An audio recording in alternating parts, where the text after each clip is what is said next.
Welcome back to the Fit Dad Club podcast. My name's Travis Jones, and I'm here with Jason Barrett. Jason, how you doing today, buddy? I'm doing fantastic. My initial thought was, Imi's been getting up at like 4:50, 5 o'clock in the morning some days, complain about that. And then I remember I've been speaking to, some of my dads and some of my guys. I'm like, they get up at 4 o'clock, 4:30 to go to the gym and before work. You know what?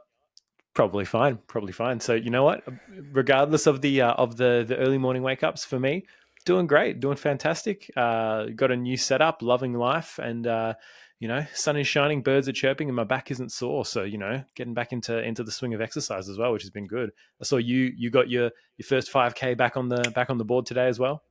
Did indeed, mate. So just post surgery, so 10 days out, and it felt okay. Obviously, cut into my abdomen in 3 different areas to get the appendix out, so my core was a little bit tight. Yep. But they got a 65K ultra in 2 days. So now we're talking about doing hard things, not dumb things. So I'm going to start the ultra, and if my wife's running the relay side of things, so they have changeovers every 10 to 16 Ks with her dad and her cousin and his wife. So if it just feels off, I'll pull out. But the aim is to do the 65 Ks on Saturday, and we'll see how we go with that. Seeing as the run up to the 65 Ks probably hasn't been the best training for me. I had staph infection, then I had my appendix out, then problems with that, and then haven't been able to do anything for the last 2 weeks. So really I would have ran 5 kilometers in the month leading up to the ultra. So definitely a great tapering period. You've rested plenty. You've had plenty of rest, right? Your body's recharged. Who cares if you're 600 grams lighter without the appendix? It'd be easy. Exactly. Easy, mate. And today, guys, what we're going to talk about is how to map out and create our greatest year ever. Okay. We're still in 2023, but I think December, whilst we still have our foot on the gas to still achieve the goals that we had in 2023, December is a period of reflection and projection, right? We just like at the end of a week, it's Saturday and Sunday, we prep for the next week. So we go into the week with a plan and we just follow through with the plan. It's the same as the year. When we look at it, really, December is our weekend, okay? When we're looking at the space of the 12 months of the year, it means we don't do the work on the weekend and we don't not do the work in December. But in this period of time during December, we reflect over the previous 11 months. What went well? What did we learn? And what do we need to do better with? We want to map out the next year, and we want to map it out so we have our greatest year ever. And I think for us, anyone listening to this today, that's what we're going to be looking at, is how to map out your greatest year ever, because we all want 2024 and every single year to be the greatest year ever and constantly leveling up to become the best version of you. But I heard a really good quote the other day where it was, insight to another podcast the other day. And he was talking about, if I ask you to do 4 plus 4, then you just say, obviously the answer is 8. But if I ask you to go 2,327 times 13, you probably can't do that in your head like that, right? It's not going to be an easy thing. And if you can, I'm not Rain Man. Exactly. But if you can, I'll make it harder for you. But the problem is you'd have to put it down on paper. You'd have to put pen to paper to work it out. Now, your life is more complex than 2,327 times 13, but you're trying to figure it all out in your head. That's not what we need to do, because clearly you can't figure it all out in your head without a plan on paper. So we need to write it down. Where are you? Where you want to go? We need to go, how can I level up? What skills do I need? Who do I need to be in my life? Who can I lean on? Where can I get accountability? What do I need to let go of? You can't work all of this out in your head every single day. Instead, what we need to do is we need to make a plan. We need to write it down, and then we can check it off as we go through it, just like a task list. And I think the biggest thing we got to learn today is let's make a plan, and let's understand how to stick to the plan and also redirect or refocus if the plan goes astray. Jace, got anything else to share to start with? Yeah, I think one of the things I wanted to share was like a lot of people might hear, a lot of guys might hear the idea of the biggest, best year ever, right, or greatest year ever, and be like, oh, this sounds a bit like wanky or over the top or, really big. It's like, it doesn't have to be the best year ever because, oh, fuck, we went to Hawaii and then we did this amazing tour and we spent all of our money doing all these different things and we created these incredible, it's like, it only has to be like 10% better than your best year for it to be your best year ever. Like it doesn't. So for those of you who are in a space where it's like, oh, look, the idea of the greatest year ever doesn't have to be like fucking extravagant, right? Because each year you've Oh, got that opportunity to do it, and it's about that iteration, right? If every year consecutively is your best year ever by 5%, by the end of 10 years, you've got a 50% better life. You've got a 50% better quality of your life. So that's kind of the mentality that you're taking into this. Not like, oh, I've got to make this Herculean effort to do all this stuff. It's although for some people that might be what's needed, right? My best year was 1975. You can't beat that. House prices are too high now. All right, well, fucking, you go complain on the talkback radio. Be my guest. But it's just taking the mentality of like, it doesn't have to be the massivest thing in the world, but what do you need to do to make it the best year ever?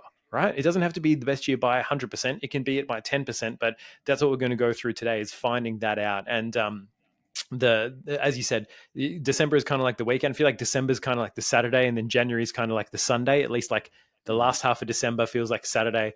The first half of January feels like Sunday. That's when most people will wait and take the time to actually go, oh, after the hangover, after those first couple events, all right, now what am I going to do? Oh, it's Sunday evening, works tomorrow, it's getting back into gear. Now what, right? And those people are already 2 weeks down on the year. And you don't have to necessarily believe that, oh, it has, like, if I don't get started, and this is the problem a lot of people fall into, if I don't get started on Monday or if I don't get started on January 1st, then, oh, fuck it, I might as well throw the whole month or the whole week out. But it's just not the case. You can get started at any point in time, but you want to have a plan in place before those things start to come in. So you've got something to roll with, because if you then get back into the normal rhythm of life, when we normally have this a bit of a break, a bit of a reset mentally, right? Humans do really well with a mental reset. You've got to take that opportunity to actually do that work and then forward project and go, what do I want 2024 to be? What things do I want to take with me? What things do I want to leave behind? And action them. The quicker and the sooner you can action them, the better it's going to be. exactly, mate. I think when we look at this, if we write down what we need to do, the best time to start any plan is today. And to start any plan for 2024 by starting today would be starting by writing it down. And that's still starting, guys, because then you have this map of what you want to do as of the start of January that you can start rolling with.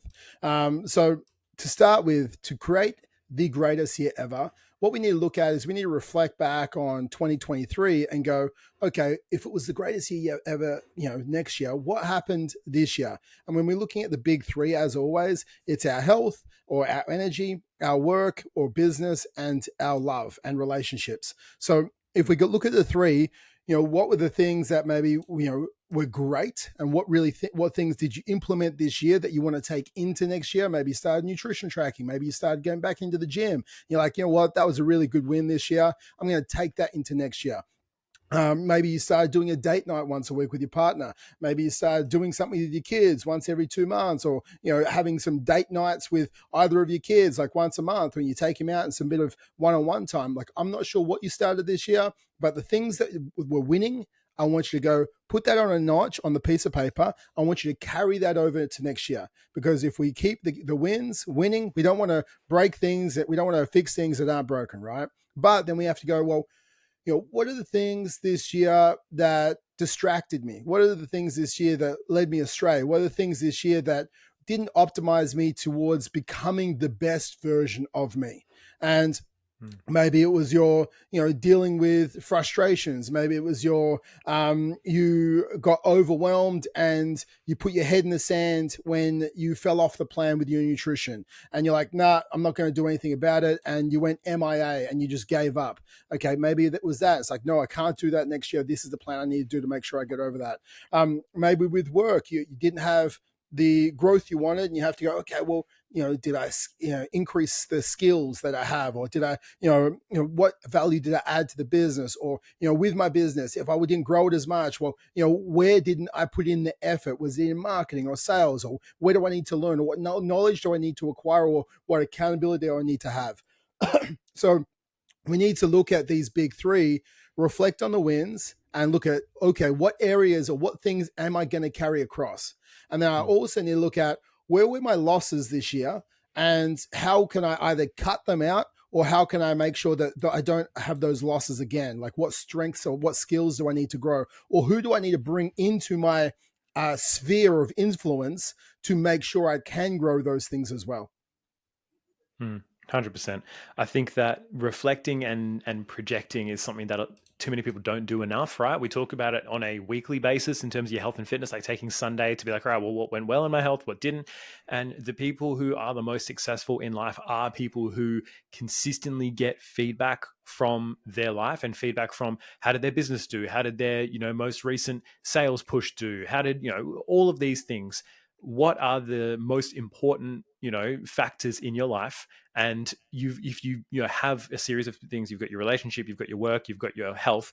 If you're not consistently reviewing these and seeing what went well, what didn't, then you're going to end up at the end of the year be like, oh, why didn't this go well? You started something in January and you didn't fucking change it for 12 months, and you didn't look at it for 12 months, and then you're like, oh, turns out eating, going keto and eating pork belly for every meal wasn't right, because turns out I was still over consuming calories. Fuck, all right, I gained 2 kilos because you didn't revisit it, right? You want to revisit, you want to rehash. And the December is just a really good time, even as an overarching thing, to go, what went well, what didn't do well, what do I need to do to improve, what needs to change? And equally as important, as Trevor's saying, is what things you keep going forward with is what shit do you cut out, right? It's equally as important to stop doing a bunch of stuff. It's like, what is not serving me? Let me free up some of my fucking time. Everyone's talking about how busy they are. Let me free up some of my time by axing some stuff that just isn't serving me at the moment, that I just do not need to do, and use that for better, in essence. So take this time, really reflect on what was 2023 for you. You can look at the highlight moments, you can look at some of the more nitty gritty pieces, but if you chunk it into looking at your relationship, right, or your lack of relationship, depending on where you're at, whether it's with your partner, with your kids, that kind of stuff, that might be the lens that you look at it through. Then your career, your finances, you might lump those two together, because for a lot of people that's, those two go hand in hand. And then you'll be looking at your health. Those are probably the 3 big buckets that we want to look at and address when it comes to what your 2023 was like. And then pivoting off that, well, what do you want it to be in 2024? Because it's all well and good to say, oh, this worked well, this didn't. But it's like, well, if you don't have a vision for what you want it to look like in 2024, and it's, it's a lot easier to say that for your health, like, oh, I want to have this level of health, or like, I want to have abs, or I want to be able to deadlift this much or run this far. It's, with your relationships, it's a lot harder to say, oh, I want to have sex every day, because that's going to, your partner has a say in that. It might not necessarily translate, but you could say, I want to have a more loving relationship. I want my kids to, to smile and laugh and share with me and feel happy when I'm around, and all of these things. Like, you've got to set those goals. Otherwise, you're living your life by default, not design. We talk about this time and time again. You've got to design your 2024. Completely agree, mate. And I think with that, it's having a vision and having identity, because when we look at it, it's like identity creates, essentially the behaviors or character traits, and then behavior and character traits, they then go, okay, the outcome. So identity, behaviors, and outcome, and also behaviors also shape the identity. So it goes kind of in a bit of a loop there. But if we start with a vision on those top 3 things, and we can write down just a brief sentence that can keep you in line. We've talked about fat dad, fit dad all the time, but it's like trying to create something that resonates with you, right? So, your health and fitness could be like, I'm going to be the fittest, like your identity, because I'm going to be the fittest guy in your suburb. I don't care if you are, you aren't. This is your thing, right? The fittest dad in Tasmania, right? Like that could be the thing that you want. Take Trav off the top perch. Yeah, exactly. You could do that, and it's like, hey, I don't care how you define that. Okay, if I was the fittest dad in Tasmania, what would that be? Oh, I could run a marathon in 3 hours or 2.5 hours. I could deadlift 200 kilos, and I could do X, Y, and Z. It's like, okay, what it is. And then, okay, what could I do if I was that? And then it's like, okay, what behaviors do I need to achieve this? So we're creating a vision that you can self-identify with. Well, okay, I want to be the fittest dad in Tasmania. That is my health identity. Okay, fantastic. When you're looking at my identity as far as a dad, it's like, this is for you. Remember, guys, like you might be like, I want to be world's greatest dad. That could be your identity. World's greatest dad. Now, there is no competition where we're rating other dads, whether they are better than you or not. This is a self-identity. Okay, so if you're saying world's greatest dad, it's like, okay, what's world's greatest dad do? Well, greatest dad, prioritizes time with their kids. They are invested. They're patient. Maybe you're not yelling anymore.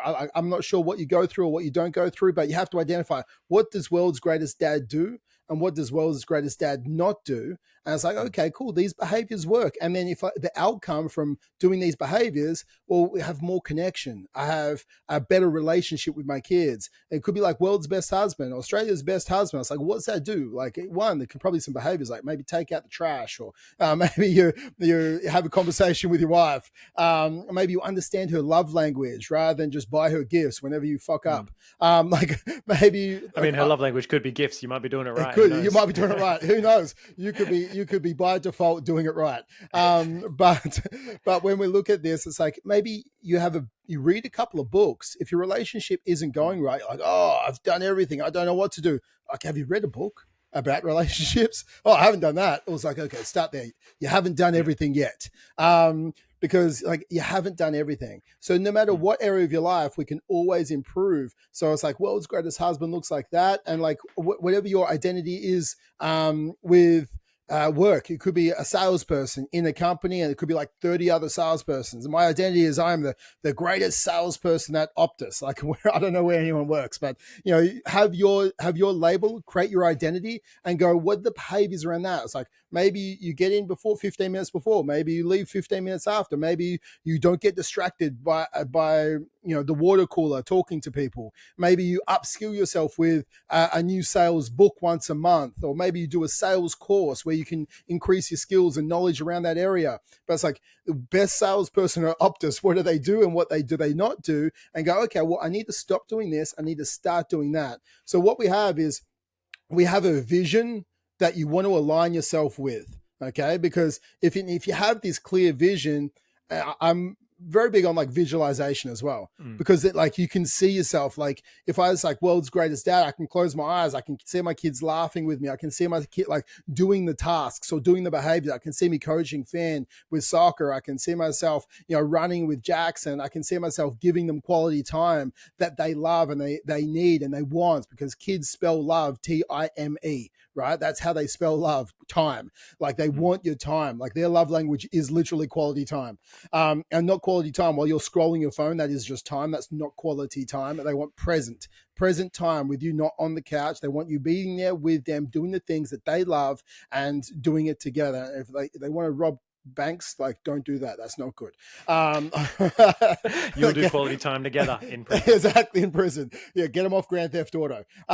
So like with this, it's like you have to find the tasks and you go, okay, that's what I can see. I can visualize myself doing that. I can see the smiles. I can see the bond with me and my kids because of this. And that's what I want. I can visualize world's best husband and the relationship and the fun and the connection I'd have with my wife because I'm the world's greatest husband. Like, you can feel it. It's emotive, right? These identities and visions are emotive because they make you feel good. And then you can say, this is how I behave and this is how I don't behave. And then it just comes down to having your character traits inside that. Well, for me I know what I want to do, and I know I got a vision. I know what behaviors don't serve that vision. I know what behaviors do serve that vision, and we can get into more of that later. And then we have to go, what character traits do I need to live by? I think this is a big thing. Not many of us look into our actual values or character traits that we live by on a daily basis. I think that is something that is overlooked, right? So, maybe integrity is one. Maybe honesty is another. Maybe respectful is another. Maybe courageous is another. Maybe bold is one of the ones you need to be. Maybe playful is a character trait that you want. Like, not all character traits serve all areas of your life. When we're looking at the big three, maybe it's not playful at work, but maybe a character trait is playful and caring at home. And it's like, this is the identity that serves me best and the character traits that serve me as best at home. And it's like shifting the identity. You have to have these multiple identities inside yourself that you can bring out in the right time. Now, if you're bold and you're courageous and you're disciplined at work and maybe with your health, I'm not sure. And like if you're taking that energy into your house with your kids, maybe that's not what's needed. So like you can anchor yourself. Like I get home and I've talked to some of my guys. It's like when they get home, you touch the letterbox or touch the roof of the door when you walk in. I can't touch the roof of my door because I'm too short, but I could touch my letterbox. But it's like switch your identity. Well, now it's family Travis, right? It's dad identity. Patient, caring, playful, present, and still like I live with integrity and honesty. Like these are the key character traits that I want to live by at home. Right. And then it's like that gives us it brings a different energy to you and taking a different energy into those relationships. So we have to define our division. We have to know what we want and what serves that vision, what doesn't serve that vision, and what character traits actually serve me achieving those behaviors. Because if we're not respectful and we have no integrity and we say we're going to follow this meal plan and we just constantly lie to ourselves and become a victim and we blame other people of why we can't do it and we make excuses of why we can't do it as well, then all this thing, we're not living in integrity because we're not being honest and we're lying to ourselves. So it's like that's not actually serving you. So I think it's understanding that as well. It's like, what are the character traits that will actually keep me in line with the behaviors that I need? I think that's something you have to write down, which allows you to go, I have a vision, I know the behaviors, I know the character traits, I need to put this on paper. And that's what is the second thing after your reflection and your projection. It's point 2 or step 2. Yeah, I think one thing that people don't rate enough and I don't do enough is evaluate their decision-making process. And the reason why a lot of people struggle with actually making better decisions is because they don't have a framework that they're actually working through. They don't have a goal that they're looking to achieve. So by setting a vision and actually having a goal, you can then run all of your decisions through the framework of, is this going to move me toward my goal or not? Right, or away from it, right? And this is something that it happens for a lot of people. It's like, oh, I want ultimately my ultimate goal, my big 10-year vision. Hey, Imogen, is going to be spending. I want to spend more time with my kids. Like I want to be able to spend more time with my family. That's the biggest thing. And work just offered me a promotion where I'm going to be working more hours to earn more money. Okay, so is that moving you toward or away from? Oh, but if I work now and I get more money, then eventually maybe I'll be able to, spend more time. It's like, well, it's literally taking you directly away from the thing that you said you want. You said you wanted to spend more time with your kids, but by working those extra hours, that's taking your time away from your kids. So that's not the solution. That should be the black and white. But then people try and justify them. Oh, but later on, and then and it's like, look, there's plenty of ways you can justify it, but by you want to evaluate your decision making based on the outcome. So not based on the outcome of the decision, but based on how you made the decision, right? If you put 100 grand on black and it came up black and you won, right? That was a stupid fucking decision, right? That was a stupid decision to make. It just because it came out well, just because you won the 50-50 doesn't make that a good decision. And someone could vet a investment property and go through the processes and do all the calculations and everything worked out. And then COVID hit and all the expenses started going up and, build times were delayed by 18 months. That was unprecedented for a lot of people. That could have been the situation. You made a good decision. You did all of your due diligence and it was in alignment with your goals. Something unexpected happened that caused it to shut down. All right, that outcome doesn't mean that your decision making was bad. So in setting a vision, it allows you to then go, when you are making decisions with that filter and that idea in mind of, well, is this in alignment with my vision? Is this going to move me towards that or away from that? But if you don't have that vision, then you don't know. And we've talked about this before with Fat Dad and Fit Dad. Is this going to move me towards Fit Dad or is it going to move me towards Fat Dad? All right, which decision do I make? It makes it black and white. So I just wanted to make that point because I feel like a lot of people don't appreciate the nuance in actually making decisions in their life and reflecting on how they make decisions. Do they making decisions impulsively and emotionally and then things work out and they think there's no issue, right? Until you make one more impulsive decision and then you lose the house, right? There's plenty of things that can go wrong with poor decision-making strategies and poor decision-making techniques. But if you keep them in alignment with the ultimate goal of what you do want in your life, whether it's in your health, in your relationships and in your career, in your finances, then it's very difficult to go wrong if you run it through that filter. So that's another reason why it's just so important to have your vision. Most definitely, mate. And I think, with some of our goals, it's very easy for us to have objective data to go off. Like weight loss is one. Mm, I want to lose 15 kilos in 2024, and that will help me become my best year ever with my health. All right.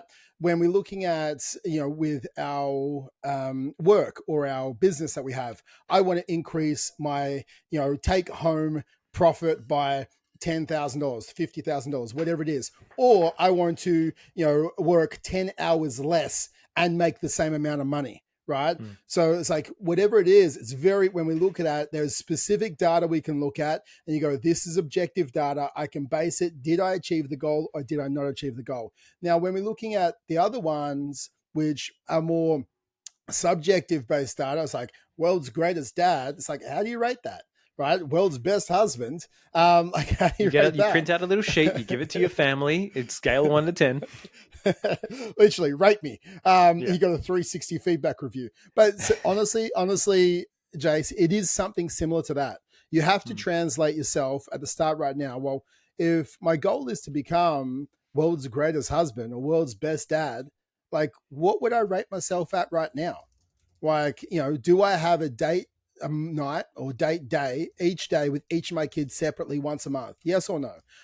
Do I spend time in the things that they love each week, doing it with them? Yes or no? Do I just yell at them all the time and look at my phone as soon as I come home? Yes or no? And it's like, you have to go what am I currently doing? And then based on what I could be doing and what I'm currently doing, now, where do I land? Do I land a 7 out of 10? Okay. Or do I land a 6 out of 10? Or do I land a 10 out of 10? You might be world's best dad right now for you. Right. But, I think if we can rate ourselves and go, well, this is why, and also give it a meaning, right? So this is why, my subjective data, means a 7 out of 10. And then what for me would make that a 9 out of 10? Well, a 9 out of 10 means like I would be more involved in the things they love to do. Maybe you're more involved in understanding all the 100,000 different Pokemon. I don't know. Maybe you start, playing chess more often.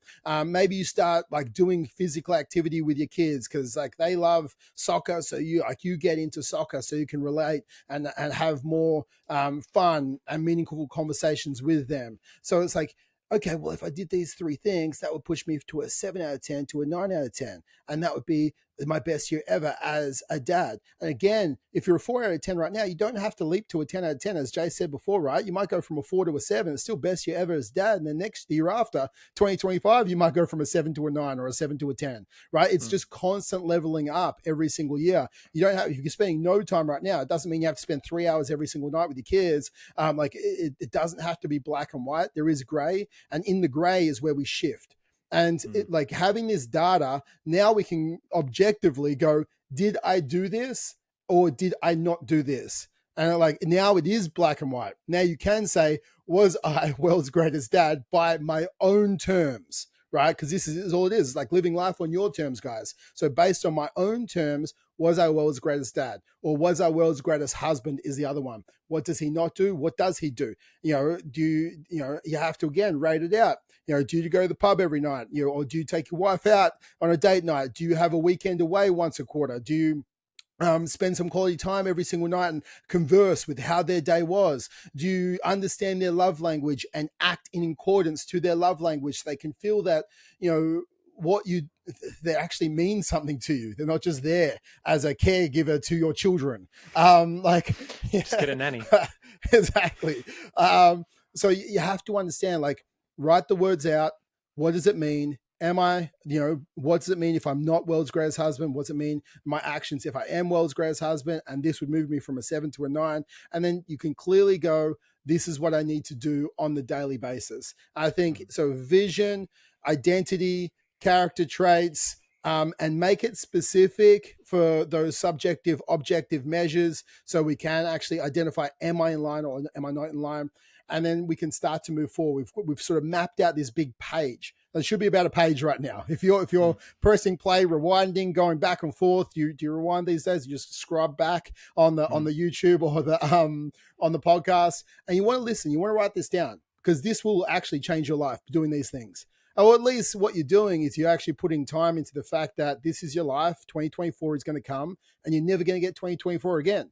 Either way, it's going to pass. You could make it the greatest year ever of your life in these areas, or it could be just another year. And you wake up and it's 2025, you're 10 kilos fatter with less of a relationship with your kids, and your wife is sleeping with another man. Like, I don't know. Could either be. way, Could be. Set the pain. could be. Run Yeah, away it's from like, it. yeah, exactly right. Like, if I act like a shit husband, that's what's happening. If I say like a shit, like, if I don't do these things and I do things just 10% worse every single year for the next 10 years, where would that take my relationship? And you have to compound, right? Just like Jay said, you don't have to go black and to white overnight on becoming the best you, but just like becoming the worst you is not black and white overnight. It just slowly, it's like, what is it? Is it the toads in the water? You boil them alive, but they never jump out because you just slowly increase the heat and they don't they acclimatize to the heat. So they never actually jump out and they end up boiling alive, right? Yeah, That's 100%. the It's like the frogs in water. If you put put a frog in boiling water, it jumps out. But if you put it in room temperature and bring it up to the boil, they'll just sit there and be like, "Oh, it's getting warmer. It's getting warmer. Oh, but I'm used to it. Oh, but I'm used to it. And then you die."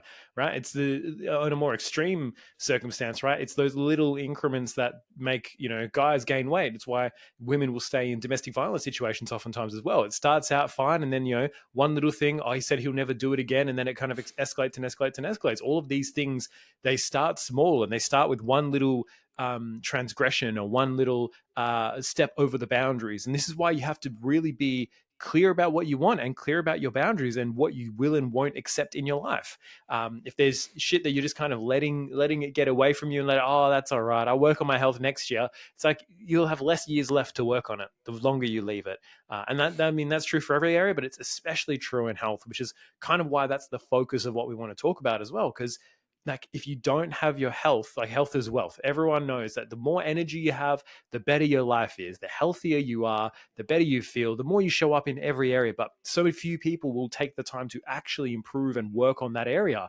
They'll just go, oh yeah, I'll work on it a bit later on. I'll work on it a bit later on, even though they know it will pay exponential dividends in every other area of life. You are without a doubt a better employee, a better business owner, a better husband, a better father when you are healthy. And what does healthy mean, right? Everyone's got their own definitions, but in general, it's not having excess body fat. It's being able to move around, having a decent blood pressure, low enough heart rate. You're not getting puffed out, walking up and down the stairs. You can move well. You're not aches and pains, and you don't have low bone density, so your bones snap every time you get up out of bed, right? Like you have health, right? You have vitality. You're harder to kill. Right, you're just harder to kill. Harder to kill. You can bench press the bookcase off yourself. Exactly, but I think for some of us, going back into that frog, like in the water, like at the moment, like some of you are in pretty hot temperature, and you just over the last 5 years, over the last 10 years, it just got a little bit warmer, a little bit warmer, a little bit warmer, and you didn't realize it was getting warmer.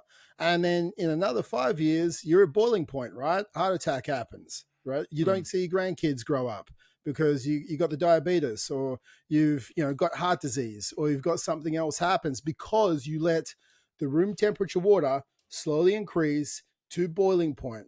So what you have to do is the whole reflection at the start. You have to go like, where am I at this degrees? And am I willing to just start to lower the temperature? And you end up in an ice bath and you just do some Wim Hof breathing in 10 years time because you've lowered the temperature so much and you're feeling great. And you live longer because you got the heat shock proteins and all the other shit that goes on. All the rest. Exactly. So I think like it's understanding that. And I think the biggest thing, as Jace was saying before, is health foundations is everything. Right. The health foundations for us, and this is the Fit Dad Club podcast because, fitness and health give you energy and vitality. An energetic you is a happier you. It just is. So when we look at this, like what health foundations do you need to take into 2023 to make it your best year ever? Maybe you lost some weight, but your sleep's like shit. Your mental health is crap, and you're feeling like sore and injured all the time. It's like, okay, cool. Like we need to get back to some foundations. Like what are we tracking in 2024? Okay, to make sure we're optimizing our health. Maybe we're tracking our sleep. We're like time in bed, but not just time in bed where you go, I'm in bed from 9 o'clock till 7 a.m. It's like, no, like how many hours are you sleeping? Right? Like Are you sleeping 6 hours? I'm in bed and I scroll my phone for 3 hours before I go to sleep and 1 hour before I get out of bed. It's like, okay, cool. You slept for 5 hours. Or I watch 17 Netflix docos or series before I switch off. It's like, how many hours are you sleeping? Making it quality. It's like, what am I tracking? I'm optimizing my sleep right here. Okay. Am I tracking my nutrition? Is that based on your goals? So are we tracking our protein? Are we tracking our calories? That's optimizing our body composition. The next thing is like, are we tracking our training? You have to understand, like, am I tracking the lifts that I'm doing? And you might be, when we look at tracking our training, it can start easy where it's like, I'm just going to track that I train 3 times a week and I track that I'm doing 8,000 steps a day.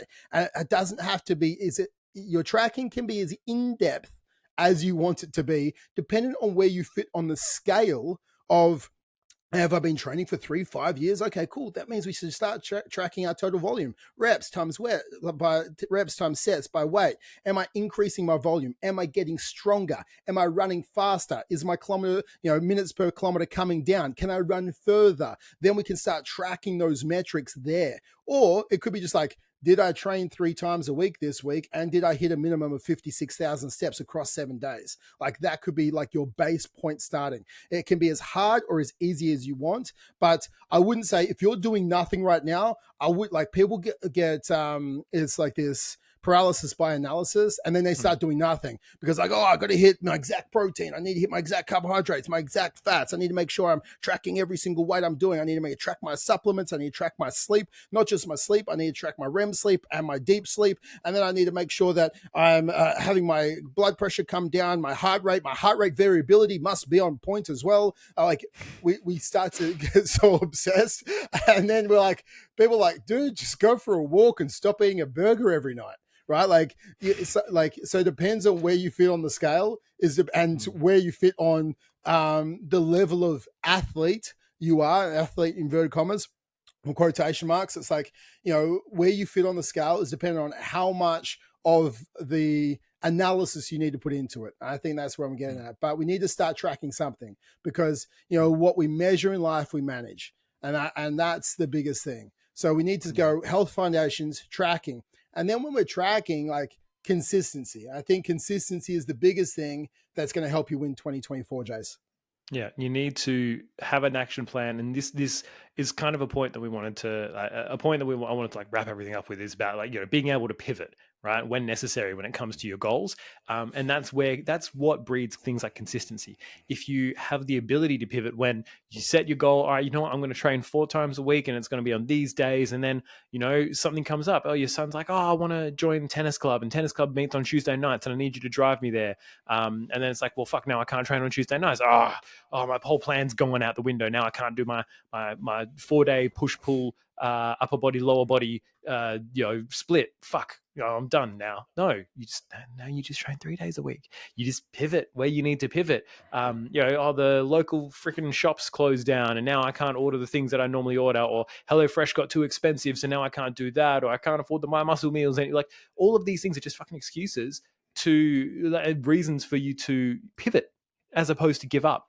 And that's what breeds consistency, is being committed to the goal, the end outcome, the vision that you've set, and being willing at all costs to pursue that and chase that and pivot where you need to pivot. All right, you're walking along the path and it's overgrown and there's a big boulder in the way, right? It's like you're going on a bear hunt, right? You want to catch a big one, you're not scared. You got to go. You can't go over it. You can't go under it. You can't go around it. You got to go through it. Whatever the fucking song is, right? I haven't sung it in a while yet. We're on different songs with Imi at the moment. But you've just got to pivot. You can't.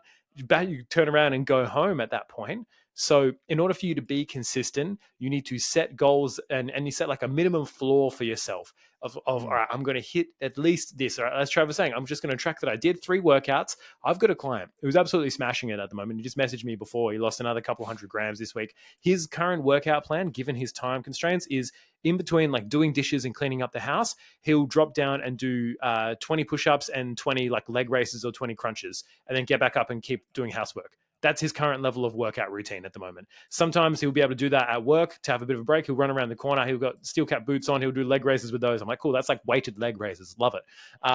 But that's his level at the moment. And then he's just dialing in the nutrition. That's as much as he can get done. And in the initial stage, he was like, fuck, I feel like I'm not doing enough. And now it's like, hey, I'm moving the needle forward with each push-up that I do, regardless of how many it is.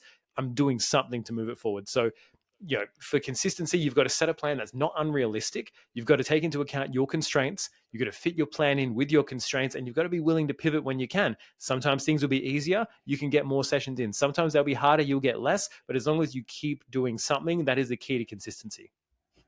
Mate, I completely agree. I think we start to compare what we do to other people. And I think that's the biggest thing. It's like comparison is the thief of joy. The thief of joy. So all we have to do is just compare ourselves to ourselves yesterday. Like you are versing you.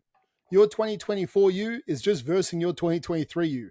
And if we just keep versing each other and win every single year on the next 5 years, 10 years, like that's how we have our best years ever repeatedly for a decade.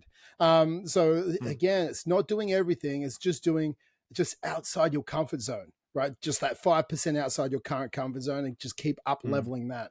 So we want to look at that. We want to be tracking our numbers. We want to get consistent, whether you use the Seinfeld method and you have this 365-day calendar up on the board. I even just implemented this back with one of my boys. He's just had knee surgery, and he's like, I feel like whenever someone goes on a holiday, or whenever they have a break, because it's like an unplanned break, like you were just saying there, it's like, shit happens. You got punched in the face, and then it's hard for them to get back into the habits. Like it's just hard because you went out of habits for a period of time. And then what we implemented is the Seinfeld method. So he printed out his December calendar and his back end of November calendar. And for us, all we're looking at doing is, because he's got a knee, he's just had surgery on his knee, so he can't run and do everything at the moment, but he can lift weights and he can track his nutrition. So on his calendar, he puts one line across if he's done his nutrition, and he puts the other line across if he did nutrition and training. And for us, that makes an X on the day. And he's got the rest of November to finish off, and he's going to start this for December. And all we're doing is we're trying to create a streak of X's, right? So he has to train for a minimum of 15 minutes to have a line on the training, and he has to track his nutrition and hit his protein, hit his calories for us to have that full X done. And what we're doing is we're trying to create that streak, and we need to try and make sure we're increasing the streak. And if he misses a day, he never misses twice. And it's a visual representation for him on his whiteboard, for him, like, no, this is a priority for me to do this. And not only does he like track his keystone with his nutrition training, but he just sends me that each week to make sure that, yep, we're getting the X's or we're getting the lines. So he has that extra added about a bit of accountability. So that's using like the Seinfeld method approach. If you want to know more about that, just YouTube it or Google it or listen to our Habits podcast. And I think the other thing is, it's when we're looking at this, Jace, it's like if we're looking at a tool to be able to do what we've just talked about, is using the Whoop method. So when we have this, it's like we have a wish. So our wish this year is to, my wish is I'm going to lose 15 kilos and I'm going to run a marathon. Right?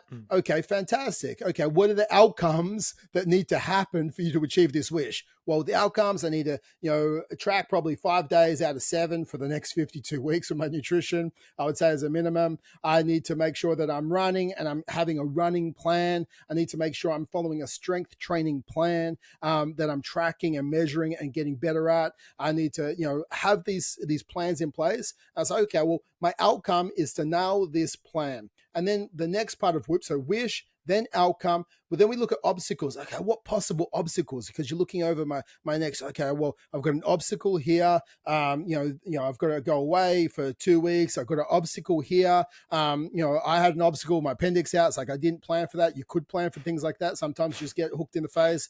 But you have to look at, okay, what are the possible obstacles stopping me from achieving it? And then what is my plan to overcome these obstacles? So like if I'm going away for 2 weeks, what plan am I having to make sure that I can overcome that obstacle, but still achieve my goal? So wish, outcome, obstacle, plan. And if we Whoop our goals, these top 3 goals for, dad, for relationships, for fitness, for work, and then all of a sudden we have a plan to overcome these obstacles, we sort of just push through any obstacles or challenges that do happen, just like they're speed bumps. Rather than being stop signs, they become speed bumps or give way signs, and we barely have to stop and we can just keep moving forward. They might slow you down a little bit, but you're not at a direct stop. And I think that's the biggest thing. And carrying on to what you said before, Jace, which is like multiple pathways or multiple plans. If column A doesn't work, then we move to B or C or D. There's 26 letters in the alphabet. You just keep going down to the next plan that you need to go through. But there's self-doubt and there's hope. And I think, we want 2024 to be your greatest year ever.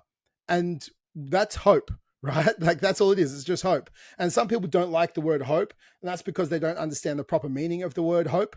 Now, they live on the spectrum, hope and self-doubt. And as the years going forward, the more ticks on achieving the behaviors that are helping us achieve that goal that we set out, the more hope you have.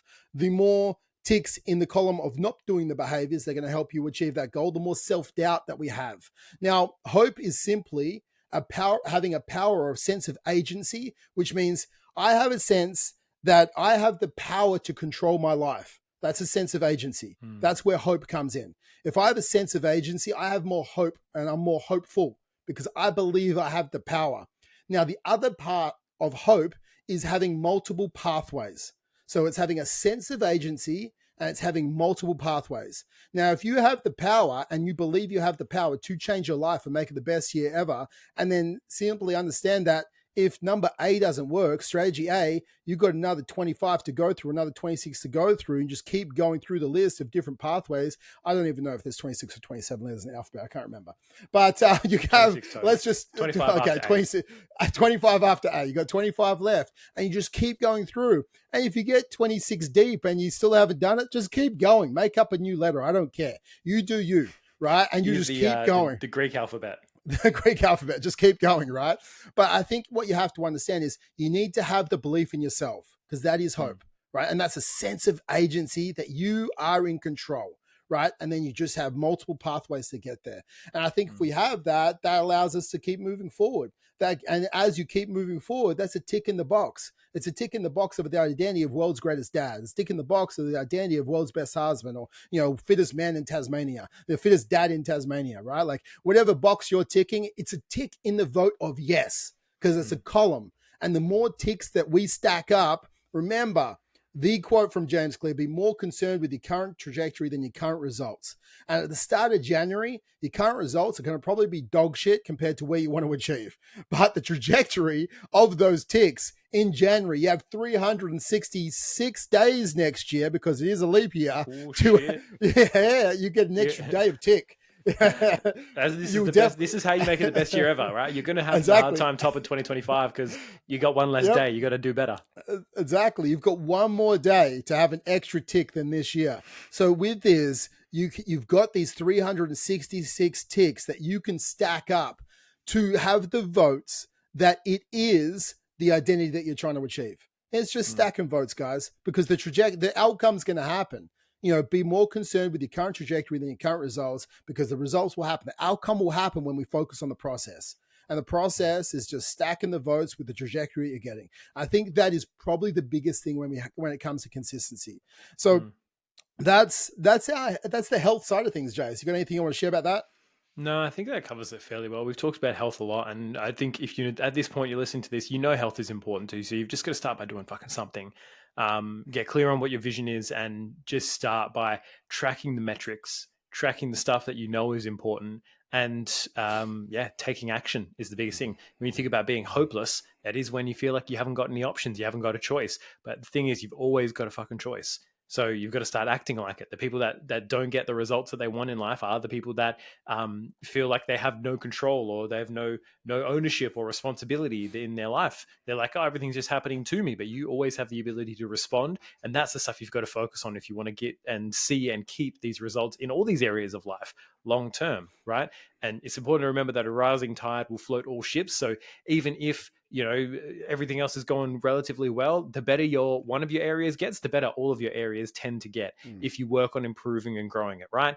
But you want to have the mentality where you don't want to try and sacrifice your family to get ahead in your career, or sacrifice your health to get ahead with your family. Like, you want to be able to have a balance of all of these things. You want to become a three-dimensional person, right? You've got multiple different things going on in your life. You've just got to find out, what does that balance look like for you? And it may shift. There are times when your health can be number one. There are times where it'll be number two, based on the priorities that are going on. And you're going to have those different times, but be willing and ready to adapt and shift and take, as Trevor's saying, a different path in order to get the result eventually, because you will get there eventually if you keep going. Completely agree, mate. And when we're looking at this last point, it's just It's the analogy I just dislike because it's overused for the last 20 years that I've heard it. It's like, put your oxygen mask on first, right? I think, it is Yep. like the plane's going down. They say put your oxygen mask on it first, because if you are no good, then you're no good to anyone else. And that's the truth when it comes to our health. If your health is shit, then when we look at this, guys, you're a drain on your whole family. Like, you just are.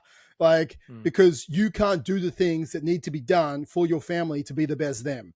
So if you put your health first, you have more energy. You are feeling great. You're more confident. If you're more confident, you're more patient. You're more patient. You're more present, right? Like, it all comes together and you have more energy. That means you can do more things to be the dad Mm. that you want to be. So put your You're oxygen not a mask on liability. first. No, you're an asset or a liability to your family. If you have the columns right now, where do you stack up? Are you in the asset or the liabilities? Just We leave his all oxygen want to be mask an off. asset. Just let him go. Let him Yeah, fall out the window. exactly. Yeah, exactly? So it's like, you want to become an asset to your family. And I think that is the biggest thing to create your greatest year ever. But that is it from today, guys. I hope you have a fantastic week coming into December, being the last month of the year, and you can start setting yourself up to make next year your greatest year ever. As always, go to fit-dad.club if you want to have a call with us and talk about where you are and where you want to be and how we can help you close the gap. And also, if you want to leave a review, share this with a friend to help them have the greatest year ever. Let's do that as well. Share the love, like, comment, do everything you need to do. Do it on YouTube, do it on the podcast, do it on the Facebook, and we'll go from there, guys. And we'll chat to you next week. That's it from me, Jace. Is that it from you? That is it from me. Peace out, y'all. I'll catch you next week. See you guys. Peace out.